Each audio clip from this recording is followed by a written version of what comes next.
Pertama, ayat-ayat dan hadis yang berbicara tentang riba semua sepakat menuju pada satu kesimpulan yang sama. Haram riba.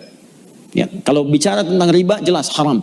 Quran surah kedua misalnya Al-Baqarah ayat 275. Paling kanan sebelah atas. Quran surah kedua ayat 275. Menyerupakan orang pelaku riba dengan orang yang sedang kesurupan. Artinya ada yang salah dalam dirinya. Bukankah orang kesurupan itu banyak salahnya? Kata-katanya meracau, tindakannya kacau dan sebagainya. Itu bahasa kiasan. Seakan-akan orang riba itu banyak salah dalam dirinya. Makannya salah, gerakannya salah, macam-macamnya salah. Karena ingat, kalau sesuatu yang haram masuk ke dalam diri seseorang, menyebar lewat darah, maka semuanya ini akan punya konsekuensi yang maaf, tidak mudah. Satu, dia akan menutup pintu-pintu kebaikan dalam dirinya.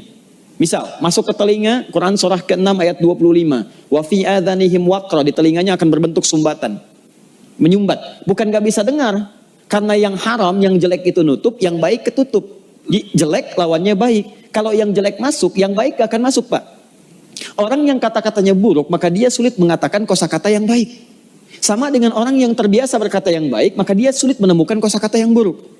Karena itu ketika yang buruk masuk ke dalam diri, beredar kemudian dengan darah, jadi daging menutup pintu kebaikan.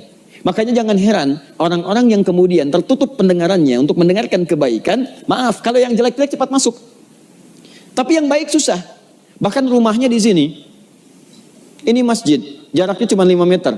Speaker masjid ke rumahnya begini. Adzan berkumandang, Allahu Akbar, gak kedengaran. Sementara yang 500 meter bahkan 5 kilo, itu sebelum waktunya adzan sudah datang.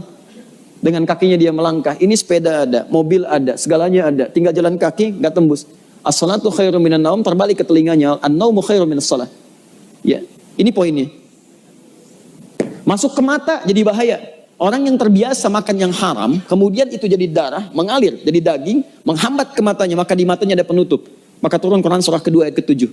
Paling kanan agak sedikit ke atas. Khatamallahu ala qulubihim wa ala sam'ihim wa ala absarihim ghishawa. Di matanya ada penghalang. Sehingga dia nggak bisa bedakan mana sesuatu yang baik, mana yang tidak baik.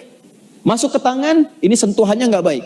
Sudah senang dengan yang haram. Kalau yang haram sudah menguasai dirinya, maka yang halal-halal akan cenderung terhindari.